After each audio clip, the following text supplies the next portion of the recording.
March 8, 1941, Vincent Calibri walked into the Apollo Theater and spat in Bumpy Johnson's face. 200 witnesses expected instant violence, expected guns drawn, blood spilled, bodies hitting the floor before the echo faded. Instead, Bumpy Johnson reached for his napkin, wiped his cheek once, folded the napkin into the shape of a coffin, and whispered 2 words that would become legend: count to 50. 50 minutes later, the Mafia families received a message scattered across New York in exactly 50 pieces. This is the story of the night that redefined respect, rewrote power, and proved that some lines, once crossed, can never be uncrossed. Chapter Wenchi, the Kingdom of Harlem. To understand how that night ended in 50 pieces scattered across 7 different locations, you need to understand Harlem in 1941. You need to understand the kingdom Bumpy Johnson built with patience, intelligence, and a kind of power most men never recognize until it's too late. Harlem in March 1941 was a place where darkness and light danced together every single day, where hope and despair walked the same streets, where jazz music floated out of clubs like prayers, and numbers runners moved through alleys like ghosts. World War I was raging across Europe. Young black men were enlisting, hoping that fighting for America would finally earn them the respect they'd been denied at home. But in Harlem, a different kind of war was being fought. A war over money, over territory, over respect. The numbers racket was pulling in millions of dollars every week. Poor folks betting pennies on 3-digit numbers, hoping their luck would change. Hoping that maybe, just maybe, their number would hit and they could pay rent, buy food, send their kids to school. It was a game of hope. And the Italian Mafia families wanted to control every penny of it. They tried for years to take Harlem, sent soldiers, sent negotiators, sent bribes. Nothing worked, because Harlem had Bumpy Johnson. Bumpy Johnson at 35 years old was not the biggest man, 5'9", maybe 170 pounds. But he had something that size couldn't give you: presence. When Bumpy walked into a room, people noticed. Not because he was loud, not because he was flashy, but because he was the opposite: quiet, calculated. The kind of man who spoke softly and made you lean in to hear him. The kind of man whose silence was more terrifying than other men's threats. He wasn't just a gangster. He was an architect of power built not on fear, but on something more dangerous: loyalty, respect, trust. Every morning, Bumpy walked through Harlem, stopped at Ernestine's Bakery on 133rd Street, bought bread, left a $50 bill under his coffee cup. The old woman never knew where the money came from, but her lights stayed on every month. Bumpy stopped at PS 119, handed an envelope to the principal. No name attached, just money. Enough to keep 3 kids in school whose parents couldn't pay. He stopped at Mrs. Patterson's building on Lenox Avenue, paid her back rent before the landlord could evict her. She never knew it was him. They called him the Godfather of Harlem. But to the people who lived there, who struggled there, who raised their children there, he was something else. He was the bank when banks wouldn't lend to black folks. He was the judge when the justice system ignored them. He was the shield when the police looked the other way. This wasn't charity. This was strategy. Bumpy understood something that men like Vincent Calibri would never understand. Real power doesn't come from making people fear you. It comes from making them choose you. When the people of Harlem looked at Bumpy Johnson, they didn't see a criminal. They saw a protector. And that loyalty, that genuine respect, was worth more than 1,000 armed soldiers. Chapter 2: The lesson of the folded napkin. But power built on respect required something most men didn't have: patience, discipline, and the wisdom to know when not to use violence. The wisdom Bumpy learned the hard way, carved into his soul when he was just 10 years old. South Carolina, 1916. Young Bumpy standing in the street outside his family's home, watching 2 white police officers push his father to his knees. His father, William Johnson, a dignified man who worked 2 jobs to feed his family, on his knees in the mud, the officers laughing, one of them spitting on his father's head, the spit running down his father's face, dripping onto his work shirt. Young Bumpy's hand closed around a rock, heavy, sharp. He could throw it. He was good at throwing. He could hit one of those officers in the head, make them stop, make them pay. But his father looked at him, just one look, a look that said, "Don't, not now, not like this." The officers left. His father stood up, brushed the mud off his knees, wiped the spit from his face. Never said a word about it. But that night, young Bumpy heard his mother crying in the next room. Heard his father's voice, low and steady. "I'm not angry because I'm weak. I'm patient because I'm smart. The day will come when we don't have to kneel. But that day isn't today." Bumpy made a promise to himself that night. A promise he'd kept for 25 years he would never kneel. And anyone who tried to make him kneel would never stand up again. But he also learned the other half of his father's lesson: patience, strategy, the understanding that real power wasn't about the violence you did. It was about the violence you could do, but chose not to. Until the moment you had no choice. Until the moment when violence sent a message so clear, so absolute, that it never had to be repeated. In his office above Small's Paradise, Bumpy kept 2 books on his desk: The Prince, by Machiavelli, and The Art of War, by Sun Tzu. He'd read them both a dozen times, memorized passages, underlined sections. One line he'd circled in red ink, gone over so many times the page was nearly worn through. It is better to be feared than loved, if you cannot be both. But Bumpy had added his own note in the margin: wrong. Best to be both. But if they make you choose, make them understand why they should have chosen differently. That was Bumpy's philosophy. That was the foundation of his power. 3 principles he followed without exception: first, patience and strategy. Never react, always respond. Reaction-response is calculation. Take time, gather information, plan 10 steps ahead. Second, retaliation must be proportional and purposeful. Don't just hurt them, teach them. Make the lesson so clear that everyone watching understands the principle. Third, send a message that lasts. Violence fades. Bodies are buried and forgotten, but fear that's built on understanding, on the knowledge that consequences are inevitable, that power is patient but absolute. That kind of fear lasts generations. These principles had kept Bumpy alive and in power for 15 years. While other gangsters rose fast and fell faster, Bumpy endured. While others built empires on intimidation and watched them crumble, when someone more violent came along, Bumpy's kingdom stood firm. Because it wasn't built on fear, it was built on choice. And people chose Bumpy Johnson because they understood that following him meant protection, prosperity, and respect. But those 3 principles were about to be tested in a way they'd never been tested before. Chapter 3. The Challenge from Italy. Because across the ocean, in a villa overlooking the Bay of Naples, a man named Vito Genovese was losing his patience. Vito, one of the most powerful mafia bosses in America, was in exile, fled to Italy in 1937 to avoid murder charges, ran his empire from across the Atlantic through letters, phone calls, and messengers. And every month, his empire was shrinking. The Luciano family was taking territory, the Gambinos were taking soldiers, and in Harlem, a black man was taking money. Millions of dollars that should have been flowing into Genovese's pockets. 3 weeks before the Apollo Theater incident, Vito Genovese made a phone call to New York. His brother Michael answered. "Brother," Vito said, his voice tight with rage, "I hear we're losing $3 million a year to a man in Harlem."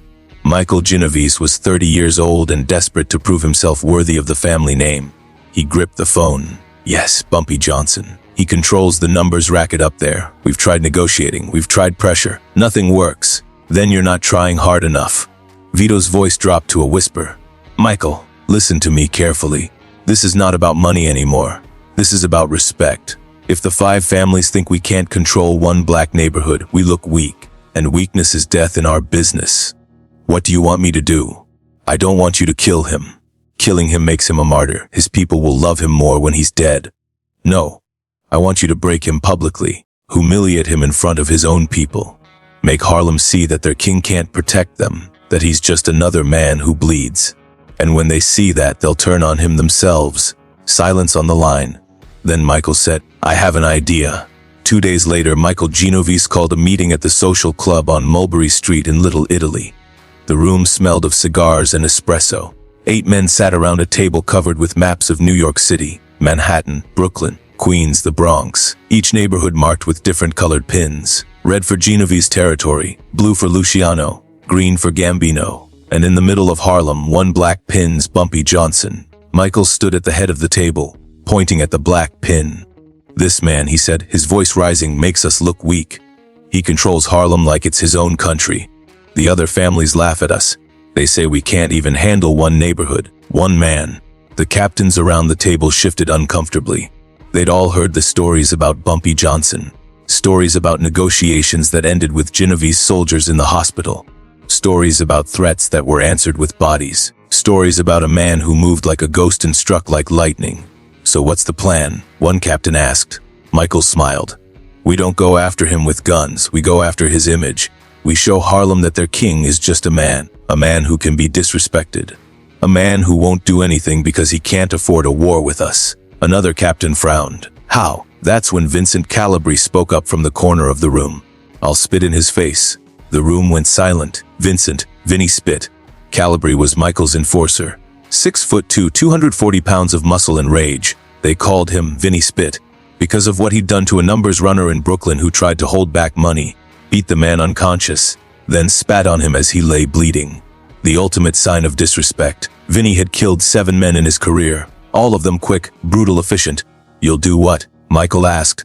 I'll walk into his territory, into a place where all his people can see, and I'll spit in his face, right there in front of everyone.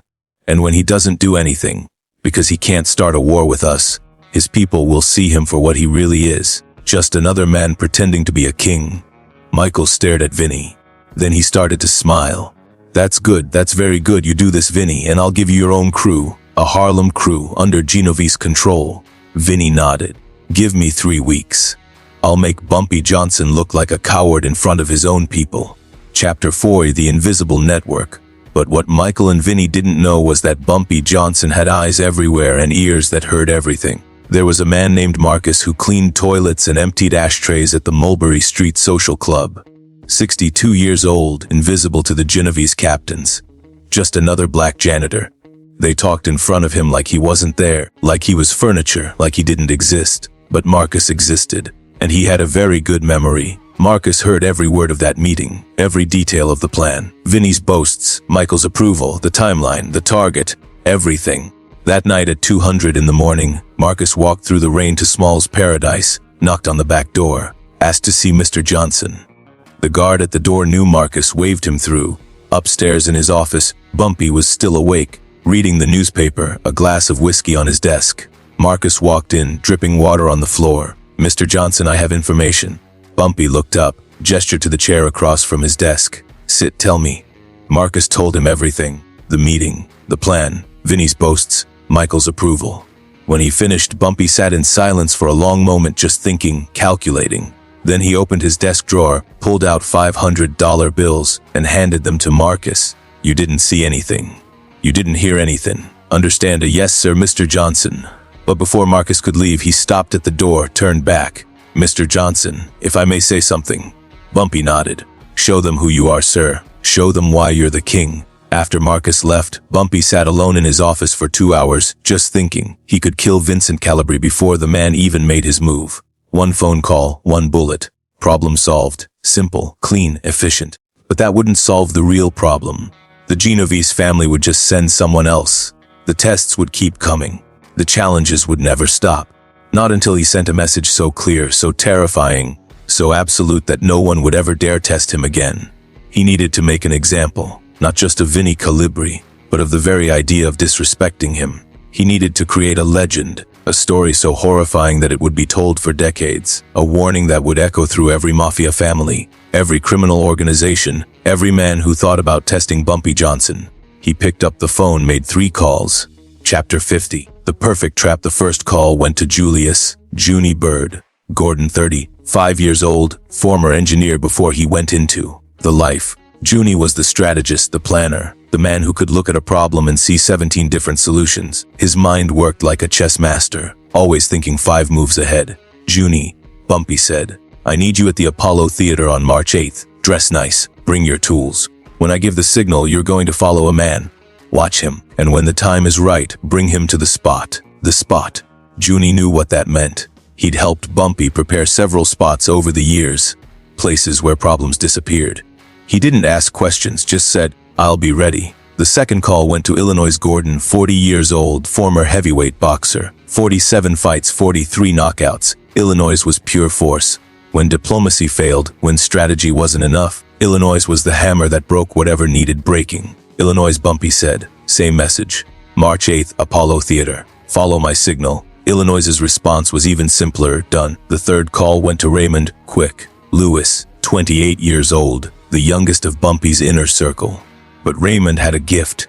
He understood people, could read a man's fears like a book, could find the psychological pressure point and push until grown men cried like children. Raymond didn't need to use violence often. His words, his presence, his eyes were weapons enough. Raymond, Bumpy said, March 8th, you know what to do. Yes, sir, Mr. Johnson. Always. After the calls, Bumpy stood up and walked to the window. Looked out over Harlem, his kingdom, the streets he'd protected, the people he'd served, the empire he'd built not with fear, but with respect. And he made a decision. Vincent Calibri would spit in his face. Bumpy would let him walk out of the Apollo Theater alive. Would let him think he'd won. And then over the next 50 minutes, Bumpy would teach the entire underworld a lesson they would never forget. The next morning, Junie Bird went to Red Hook, Brooklyn, to a warehouse that had been abandoned for years. Empty, dark, perfect. He brought tools, rope, lights, a chair, heavy-duty bolts, a drain in the center of the floor that led straight to the East River. Junie worked for 3 days preparing, building, testing, making sure everything would work exactly as Bumpy wanted. By the time he was finished, the warehouse was ready, a theater for a very specific performance. Meanwhile, Bumpy studied Vincent Calibri, asked questions, gathered information, learned everything about the man, his habits, his psychology, his weaknesses. And he found the key: Vinnie's pride, the man's absolute certainty in his own superiority, his belief that violence was the only language of power. That pride would be his downfall. Bumpy also made a map, spread it across his desk, marked 7 locations with red cess: Red Hook, East River, Bronx, Queens, Mulberry Street, each location carefully chosen, strategic, symbolic. Together, they would spell out a message that every criminal in New York would understand. This is what happens when you disrespect Bumpy Johnson. But Bumpy didn't just prepare the trap. He baited it, made sure Vincent Calibri would walk into it exactly the way Bumpy wanted. Week 1, 7 black roses appeared on Vincent Calibri's doorstep, 1 each morning. No card, no message, just black roses. Vinnie threw them away, laughed about it. But his girlfriend noticed that he didn't sleep well that week. Week 2, Vinnie started noticing people watching him. On corners, in cars outside his apartment. He'd look directly at them, and they'd vanish like ghosts. He told himself it was nothing, but he started carrying 2 guns instead of 1. Week 3, an invitation arrived at the Mulberry Street Social Club. Expensive paper, elegant handwriting. It read, Vincent Calibri is cordially invited to the Apollo Theater on March 8, 1941. A special performance, I'll be waiting. No signature. Vinnie showed it to Michael Genovese. Look at this. He's inviting me. He knows I'm coming. Michael smiled. He's trying to intimidate you.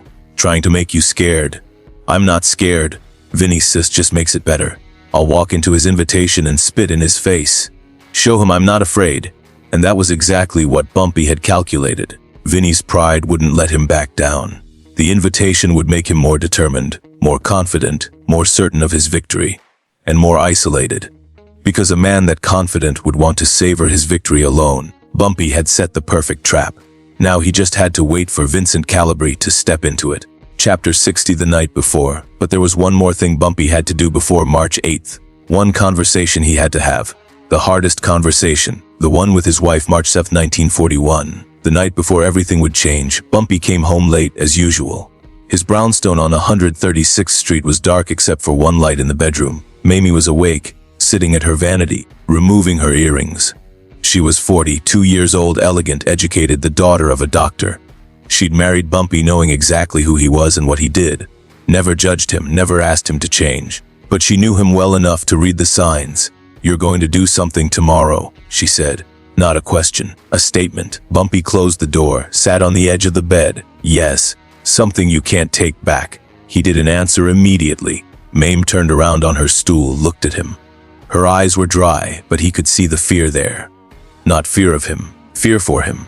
I'm not afraid of what you'll do, she said softly. I'm afraid of what it might change in you. I married a man who was strong enough not to use his strength. What happens when you have to use it? Bumpy reached out, took her hand. Maybe, he said. Love sometimes means becoming the monster so the people you love don't have to. You, the children in Harlem, the old women who sleep safely because they know I'm watching. They get to stay human because I'm willing to be something else when necessary. Mamie's eyes filled with tears. And who protects you from becoming that monster permanently? You do, Bumpy said. You remind me why I do this. You remind me what I'm protecting. She stood up, walked to him, put her hands on his face. What are you going to do? I'm going to teach the world that there are lines you don't cross. That respect isn't optional. That Harlem belongs to the people who live here, not the people who want to take from it. And I'm going to do it in a way that no one will ever forget. How many pieces? Mamie whispered. She'd heard the stories, knew the legends of Bumpy's previous lessons. 50. Mamie closed her eyes. When she opened them again, the tears were gone. She kissed him once, gentle. Then she said, "Then make sure the lesson is worth it. Make sure they understand it's not about hate, it's about protection." That night, Bumpy lay awake in the darkness, Mamie sleeping beside him. He thought about everything that had led to this moment. His father on his knees in the mud. His years learning patience. The kingdom he'd built. The people he protected. The principles he lived by. And he thought about the next 24 hours. About Vincent Calibri. About 50 pieces. About the message he would send. This isn't about hate, he thought. It's about love. Love for Harlem. Love for Mamie. Love for everyone who chose to follow him, to trust him, to believe in him. That love demanded protection. And protection sometimes required becoming exactly the monster that others feared. 50 pieces, Bumpy thought, as sleep finally came. Not for revenge, not for pride, but because love is worth defending, and those who threaten it need to understand the cost. Chapter 70, The Apollo Theater. The sun rose on March 8, 1941. The last day Vinnie Spit, Calibri would see, though he didn't know it yet. 7 in the evening, March 8, 1941. The Apollo Theater blazed with light like a beacon in the Harlem darkness. 200 people packed inside. Musicians, hustlers, businessmen, politicians, working folks who'd saved up for a Friday night out. Everyone dressed in their finest. Suits pressed sharp, dresses that shimmered under the stage lights. Hair slicked back or pinned up with pearls. But underneath the elegance, underneath the laughter and conversation, something else moved through that crowd. A feeling, a sense that tonight was different. People couldn't name it, couldn't explain it, but they felt it in their bones. The way animals sense an earthquake before it hits. Ella Fitzgerald stood on stage, her voice floating through the smoke-filled air. She was singing a tisket, tasket. But there was something wrong with the way she sang it. Too careful, too controlled. Like she was singing at a funeral instead of a celebration.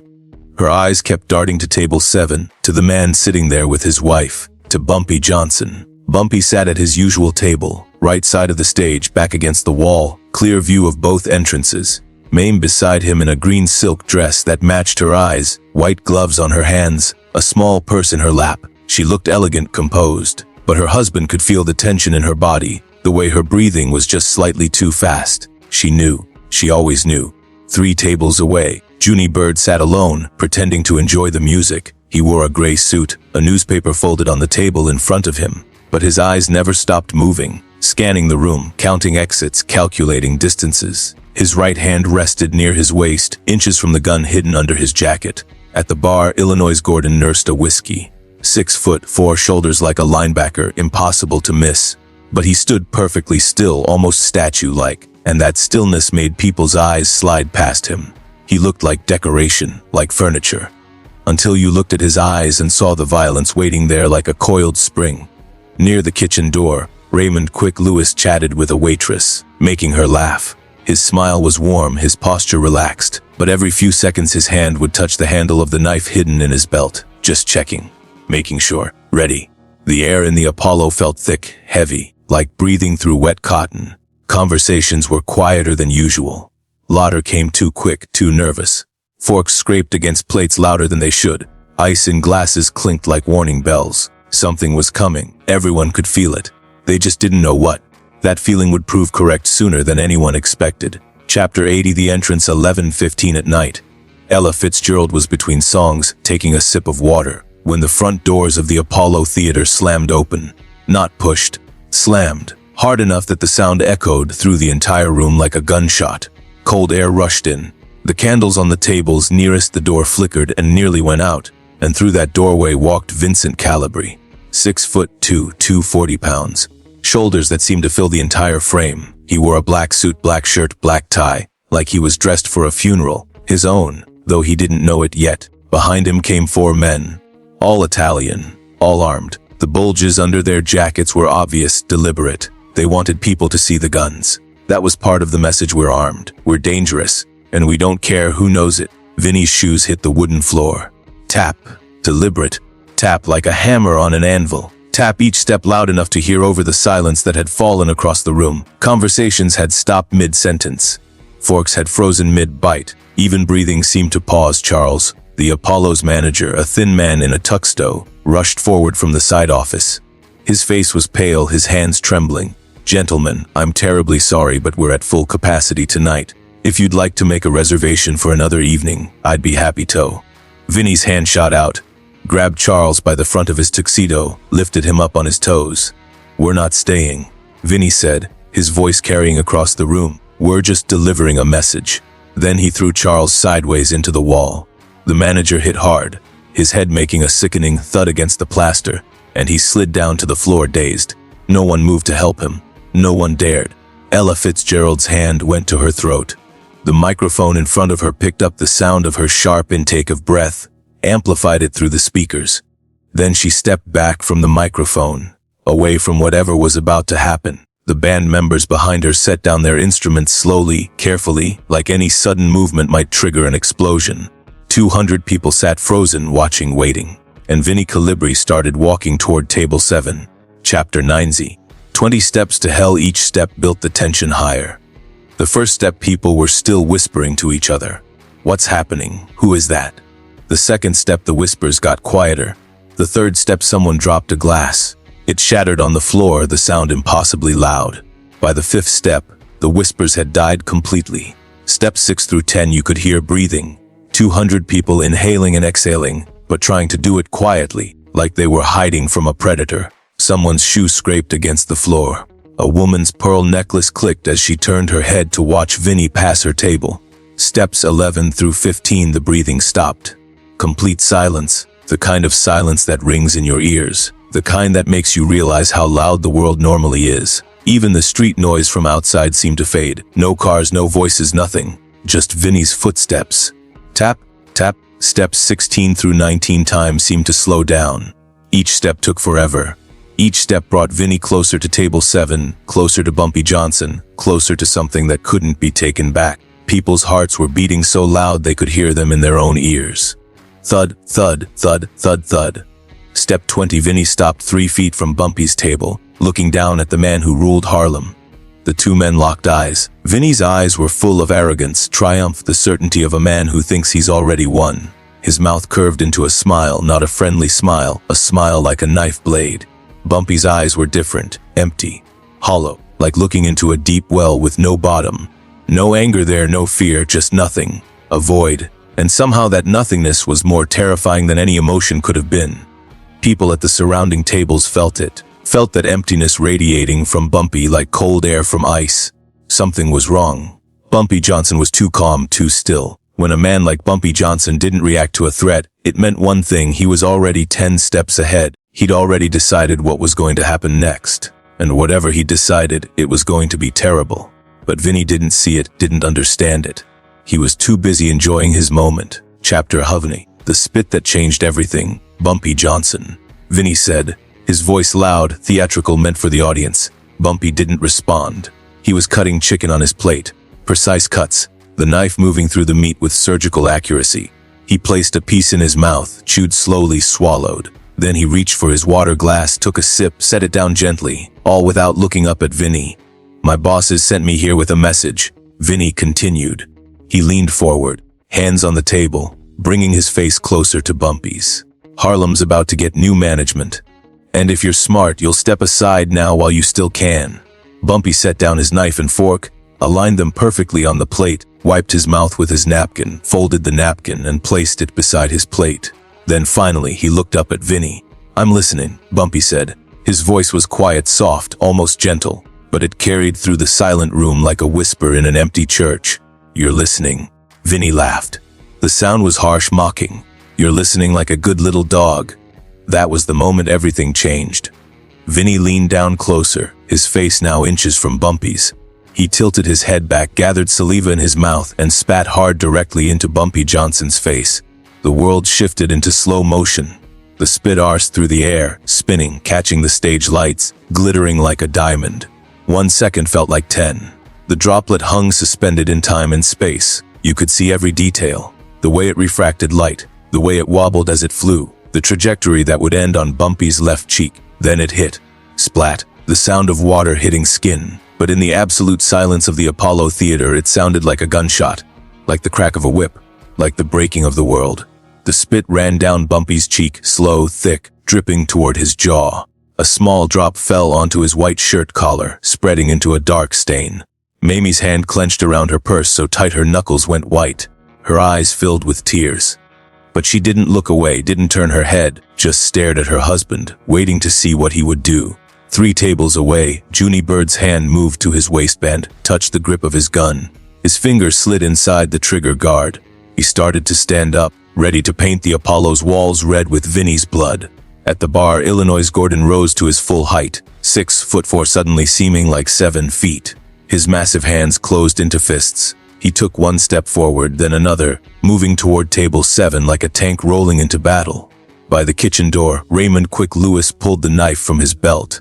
8 inches of steel, sharp enough to split hair.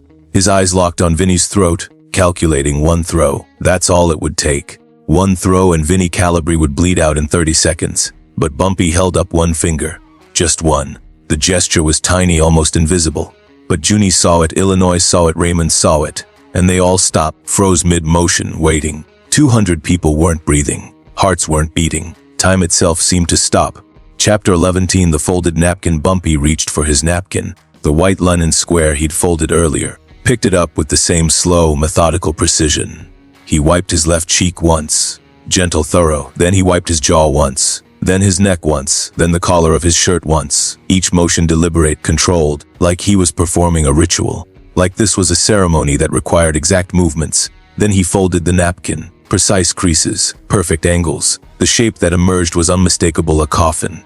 Smarfic. He placed it on the table next to his plate, aligned it with the edge, made sure it was exactly straight. Then Bumpy Johnson stood up, slowly. So slowly that every inch of his rising seemed to take a year. 5'9", 170 pounds. But as he stood, his shadow on the wall behind him stretched 10 feet, 12 feet, reaching toward the ceiling like a giant, like something much larger than human. His eyes changed. That emptiness was still there. But now there was something else, something burning deep in that void. Not anger, not rage. Something colder, something absolute. The look of a man who had made a decision and would not be moved from it. Not by God, not by death, not by anything. Count to 50, Bumpy said. His voice was still quiet, still soft. But every person in that room heard him clearly. The words cut through the silence like a blade through silk. Vinnie's smile wavered. What? 50. Bumpy repeated. That's how many pieces we're going to find you in. Vinnie tried to laugh again, but the sound came out wrong. Strangled, forced. His eyes darted left and right, looking at his 4 bodyguards, looking for support, looking for confirmation that he was still winning. You threatening me, Vinnie said. But his voice wasn't as loud now, not as confident. In front of all these people, you know who I work for. I know exactly who you work for, Bumpy said. And after tonight, they're going to know exactly who I am. Bumpy looked past Vinnie to the 4 bodyguards.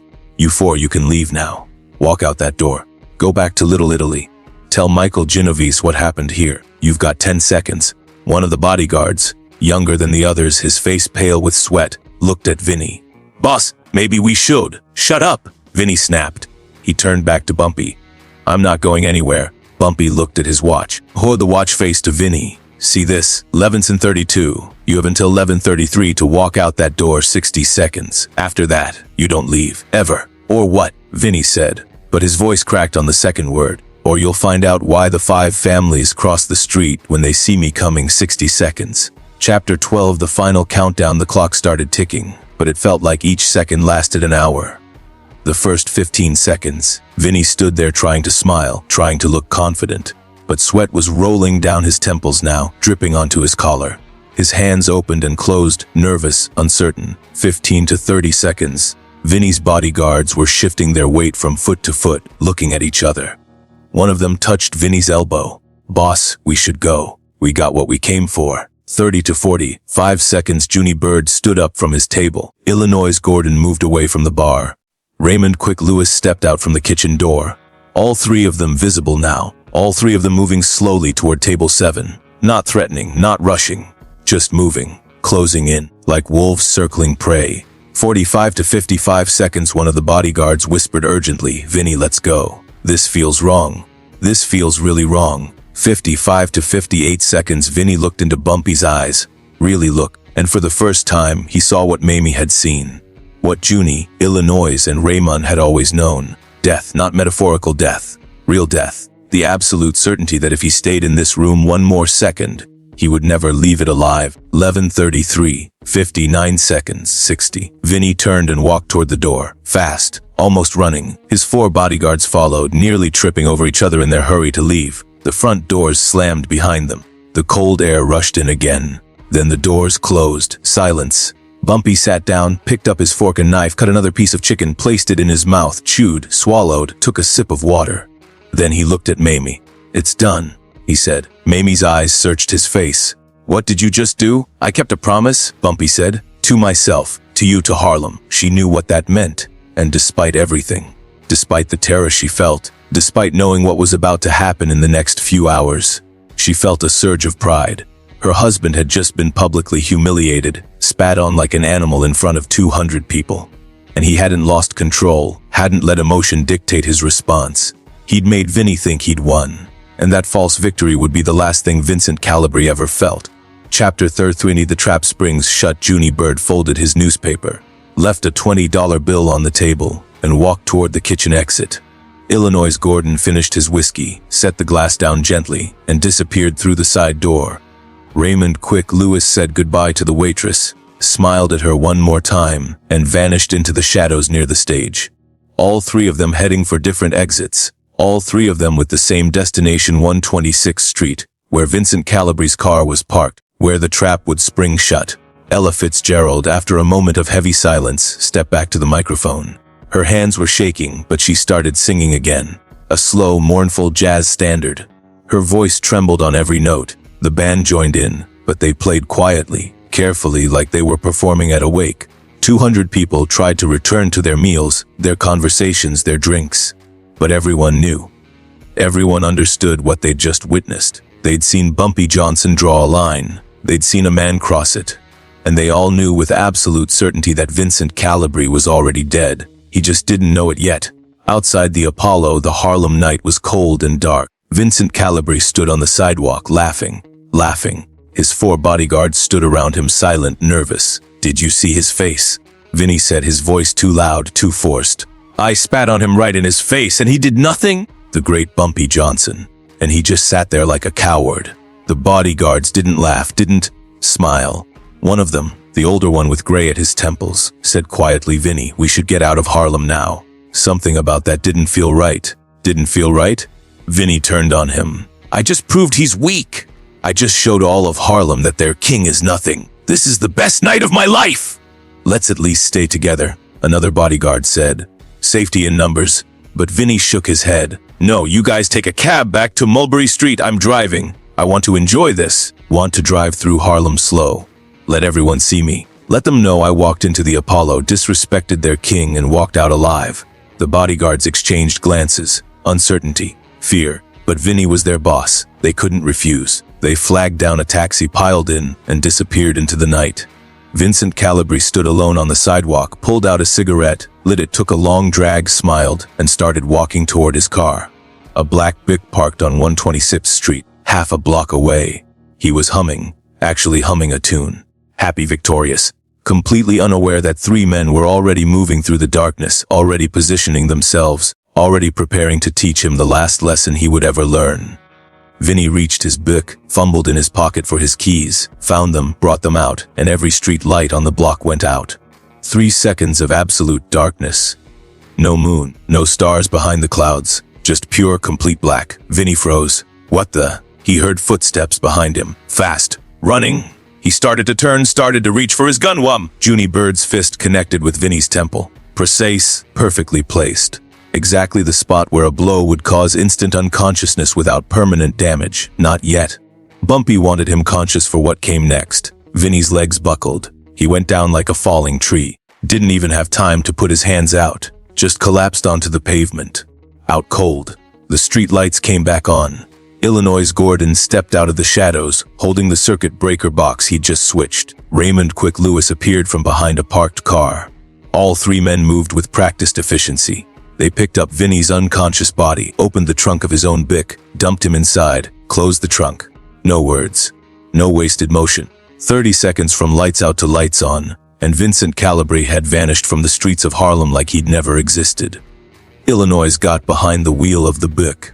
Junie and Raymond climbed into the back seat. The car pulled away from the curb smoothly. No squealing tires, no rush. Just a car driving through Harlem at night. Completely normal, completely unremarkable. Destination Red Hook, Brooklyn, the warehouse. The spot where problems disappeared. The stage Bumpy Johnson had prepared for the final act of this play.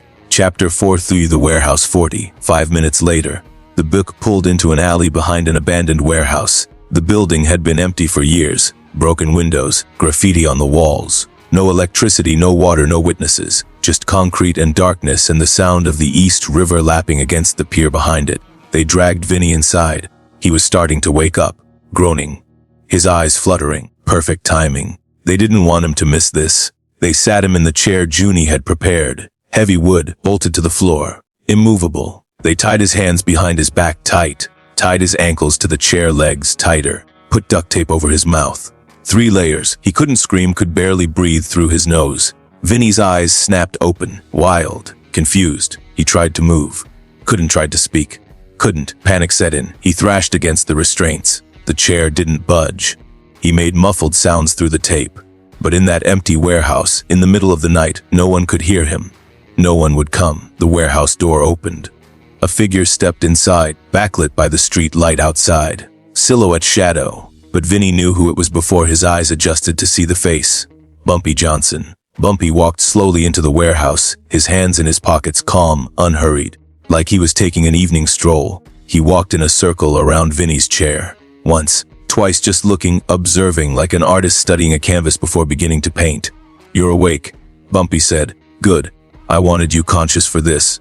Conscious for every moment, every second, every realization." Vinnie tried to speak through the tape, tried to threaten, tried to beg. Impossible to tell which. Just muffled sounds. "You spat in my face," Bumpy continued, still walking in that slow circle. "In front of my wife. In front of 200 people who trust me to protect them.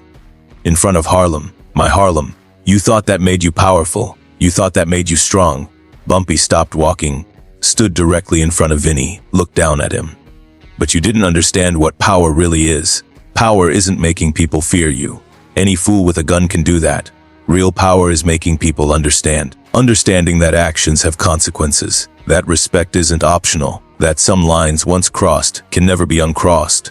He leaned down, his face inches from Vinnie's, close enough that Vinnie could see his own terrified reflection in Bumpy's eyes. "And now," Bumpy whispered, "you're going to help me teach that lesson to everyone. To the Genovese family. To every Mafia soldier in New York. To anyone who ever thinks about testing me again. You're going to be the message that lasts forever." Bumpy straightened up, looked at Junie, Illinois, and Raymond. 50 minutes. 1 minute for each piece. Make sure he understands, but don't let him die too quickly. Then Bumpy walked out of the warehouse. The door closed behind him with a heavy final sound, like a tomb sealing shut. Chapter 15 of the message outside. Bumpy sat on the hood of the book, lit a cigar, looked up at the stars, barely visible through the city's light pollution. He checked his watch, 1:30 in the morning, and he waited, calm, patient, smoking his cigar and thinking about Mamie, about Harlem, about respect, about the price of protecting what you love. Inside the warehouse is silence, then the sound of water running through the drain in the center of the floor. Steady, continuous. For 50 minutes, that sound never stopped, but no screams came out. The tape ensured that. Just water running, draining into the East River, carrying away all evidence, all trace, all proof. At 20:20 in the morning, exactly 50 minutes later, the warehouse door opened. Junie, Illinois, and Raymond stepped out. Their clothes were clean, their hands were washed. Their faces showed nothing. Empty, professional, the look of men who'd done a difficult job with precision and care. "It's done," Junie said. 50 pieces. "Exactly as you specified," Bumpy nodded. "Dispose of them according to the map. 7 locations. Make sure the message is clear. Make sure everyone understands." The 3 men nodded and went back inside. They had 7 packages to deliver to 7 different locations across New York. Each location carefully chosen. Each placement deliberate. Each piece a word in a sentence that would read, "This is what happens when you disrespect Bumpy Johnson." March 9, 1941, 6 hours in the morning. A sanitation worker named Thomas Davis was making his rounds in Red Hook, checking dumpsters, collecting trash.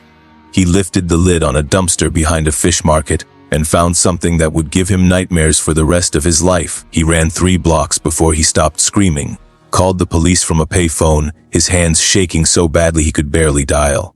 By noon, the police had found 6 more pieces. In the East River, in a trash can in the Bronx, behind a building in Queens. Each discovery brought more detectives, more questions, more horror. By evening, the entire New York underworld knew Vinnie Spit. Calibri was dead. Not just dead, dismembered, scattered. 50 pieces. Exactly. 50 someone had counted.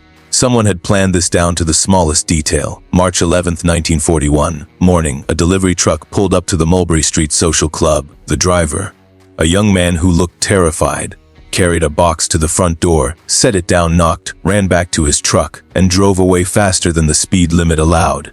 Michael Genovese opened the door, looked down at the box. Plain cardboard, no label, no return address. He brought it inside, set it on the table where 8 days ago they'd planned Vincent Calibri's mission. He opened the box. Inside was Vincent Calibri's head, eyes still open, mouth frozen in an expression of absolute terror. And pinned to his forehead with a small knife was a note. Handwritten. Elegant script, it read piece number 50. There are 49 others. This is what disrespect costs in Harlem. St. Aid. Bumpy Johnson. Epilogue, the legend. The NYPD opened an investigation. Detectives interviewed everyone who'd been at the Apollo Theater that night. 200 witnesses. 200 statements. Every single one said the same thing. I didn't see anything. I don't remember anything unusual. It was just a normal night. Ella Fitzgerald sang beautifully. They interviewed Mamie Johnson. She sat in the police station, elegant in a blue dress, hands folded in her lap. The detective asked her, "Did you see Vincent Calibri at the Apollo on March 8th? Mamie smiled softly. "I saw Ella Fitzgerald perform. She was magnificent. That's what I remember about that night." "Did your husband have any interaction with Mr. Calibri?" "My husband ate dinner and enjoyed the show. That's all." The detective knew she was lying. Everyone knew, but there was no evidence. No witnesses would testify. No one would break the wall of silence that Harlem had built around Bumpy Johnson. 72 hours after the first piece was found, the case was closed. Unsolved. The file went into a cabinet. The detective in charge wrote one word on the cover. Untouchable. Because in Harlem, Bumpy Johnson was exactly that. March 12, 1941. The Mulberry Street Social Club. Emergency meeting. Michael Genovese sat at the head of the table. Vincent Calibri's head still in the box beside him. 8 captains sat around the table, silent, nervous. No one wanted to speak first. Michael slammed his fist on the table. "Bumpy Johnson just killed one of our men and scattered him across the city like confetti! We can't let this stand. We go to war. We burn Harlem to the ground." But the older captains, the ones who'd survived by being smart instead of brave, said nothing. They just looked at each other, waiting. Then the door opened and Frank Costello walked in. Frank Costello was Lucky Luciano's successor, the man who'd negotiated with every family in New York and lived to tell about it. He was 60 years old, gray at the temples, wearing a suit that cost more than most men made in a year. He sat down at the table without being invited, lit a cigar, looked at the box, looked at Michael. 50 pieces. Costello said quietly. "Not 49, not 51, exactly 50. You think that's random?" Michael stared at him. "What are you saying?" "I'm saying that wasn't murder. That was a message." Bumpy Johnson counted every piece, planned every location, executed it with precision. That's not a gangster. That's a general. And you don't go to war with a general unless you're ready to lose everything. One of the captains leaned forward. "So what do we do? Just accept this?" Costello took a long drag on his cigar. "You sent a man to spit in his face. In his territory. In front of his people. What did you think was going to happen? That he'd bow down? Bumpy Johnson doesn't negotiate from weakness. He eliminates threats so completely that no one dares become the next threat. That's the rule in Harlem, and we need to respect it. But he cut up one of our men into 50 pieces." Michael's voice cracked. "Exactly 50, Costello repeated. "That number means something. It means he's patient, methodical, and more dangerous than all of us combined. So here's what we do: we leave Harlem alone. We find our money somewhere else. Because trying to take Harlem from Bumpy Johnson will cost us more soldiers, more money, and more respect than it's worth." The room fell silent. Michael looked around the table at his captains, saw fear in their eyes. They'd all seen what Bumpy could do. None of them wanted to be piece number 51. The decision was made. Harlem belonged to Bumpy Johnson. Untouchable, unreachable, forever. That message spread through the 5 families faster than fire through dry wood. Within a week, every Mafia soldier in New York knew the story. Within a month, it had reached Chicago, Boston, Philadelphia. Bumpy Johnson became legend, the man you didn't test, the line you didn't cross, the king who wore his crown without ever having to prove it again. Back in Harlem, life continued, but it was different now, quieter, more respectful. People still talked about that night at the Apollo, but they talked in whispers, like speaking too loud might summon something dark. The Apollo Theater put a small bronze plaque near table 7.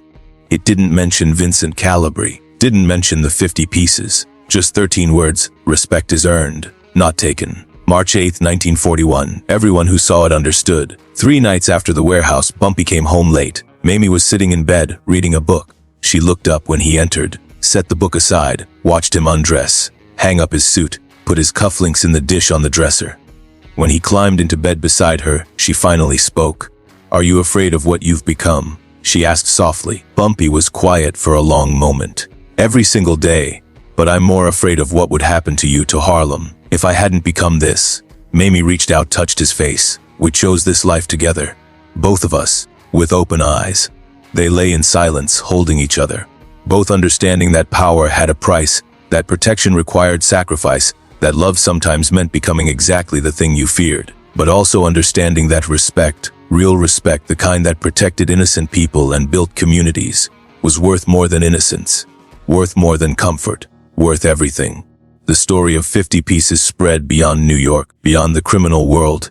It became legend. Parents told it to children. Children told it to grandchildren. For 80 years the story persisted. Some details changed, some got exaggerated, but the core remained. Bumpy Johnson taught Harlem, taught America that respect isn't something you take, it's something you earn. And when someone disrespects you publicly, completely, without remorse, the response must be equally complete. Not out of anger, not out of pride, but out of principle, out of the understanding that some lines exist for a reason, and crossing them has consequences. The lesson wasn't about violence, it was about boundaries, about the price of disrespect, about understanding that real power doesn't need to prove itself until it's tested. And when it's tested, the response must be so clear, so absolute, that it never needs to be repeated. 1 month later, Bumpy returned to the Apollo Theater. Friday night. Ella Fitzgerald performing again. He sat at table 7, Mamie beside him in the same green dress. The room fell silent when he entered, not out of fear, out of respect.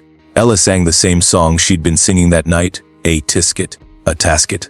But this time, her voice was strong, confident, because she knew she was safe. Everyone in Harlem was safe, because Bumpy Johnson had drawn a line and defended it. Bumpy ordered chicken, cut it with the same precision, ate slowly, enjoyed the music, and thought about everything that had happened. 50 pieces was a promise kept, to himself, to Mame, to Harlem. But Harlem intact, Harlem safe, Harlem thriving, that was the real legacy. He looked at Mamie, smiled. She smiled back. Both of them understanding without words. Power wasn't about making people fear you. It was about making them understand. Understand that you would protect them. Understand that you had principles. Understand that those principles were non-negotiable. And understand that crossing those lines meant consequences that lasted forever. That was real power.